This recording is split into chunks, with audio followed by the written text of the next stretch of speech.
खुलुमबाय स्टुडिय'आव दं आं उदांस्रि मोसाहारि बे समाव 10 थाखो आरो 12 थाखो उथ्रिनाय लाइमोनफोरनि थाखाय मोनसे गेदेर खौरां 10 थाखो आरो 12 थाखो उथ्रिनाय लाइमोनफोरा बे बाराव आनजाद होआबालानो सरकारि साख्रिखौ लानो हासिगोन।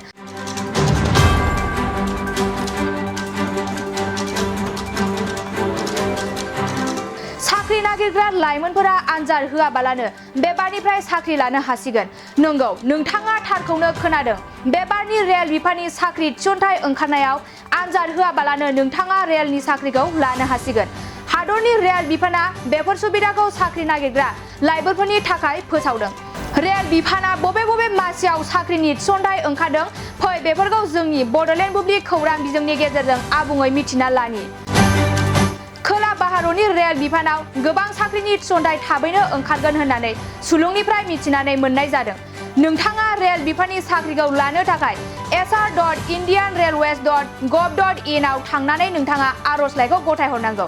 फिन आरोबाव गासै 2860 मासिनि थाखाय खोला भारत रेल बिफानाव साख्रि ओंखारदों। बे साख्रिनि थाखाय एप्लाइ खालामनाया फैगौ 28 फेब्रुआरियाव जोबथा सान जागोन। खोला भारतनि रेल बिफाननि साख्रिखौ लानो थाखाय नोंथाङा 10 थाखोआव 50 जौखोन्दो लानानै उथ्रिनाय जानांगोन। जुदि नोंथाङा 10 थाखोआव 50 जौखोन्दो लानानै उथ्रिनायब्ला नोंथाङा गेस आरो इलेक्ट्रनिक बिफानाव एप्लाइ खालामनो हागोन। मेडिकेल लेबरेटरि टेकनिशियान मासिफोरनि थाखाय नोंथाङा 12थि थाखो उथ्रिनाय जानांगोन। बे मासिनि थिसनथायाव आर'ज गाबहरनाय समाव बिजाथिनि बैसोआ 15 बोसोर जानांगोन। एप्लाइ खालामनायनि थाखाय नोंथाङा 100 रां हरनो नांगौ। SC आरो ST बिजाथिफोरा बे साख्रिनि थिसनथायाव एप्लाइ खालामनायाव जेबो रां हराबालानो एप्लाइ खालामनो हागोन।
Good news for everyone. For the academic year 2024-2025, admissions to playgroup, nursery, LKG and UKG are underway at Bidyavili Kids School in Harubari, Kokrajhar.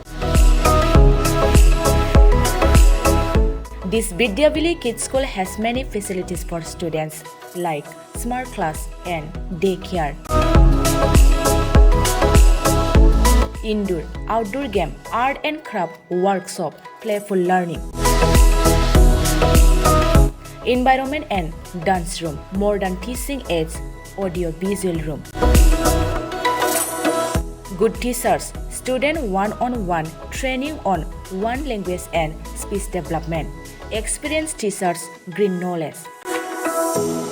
Why are you waiting for the admission? Call 6900 304050 for more details.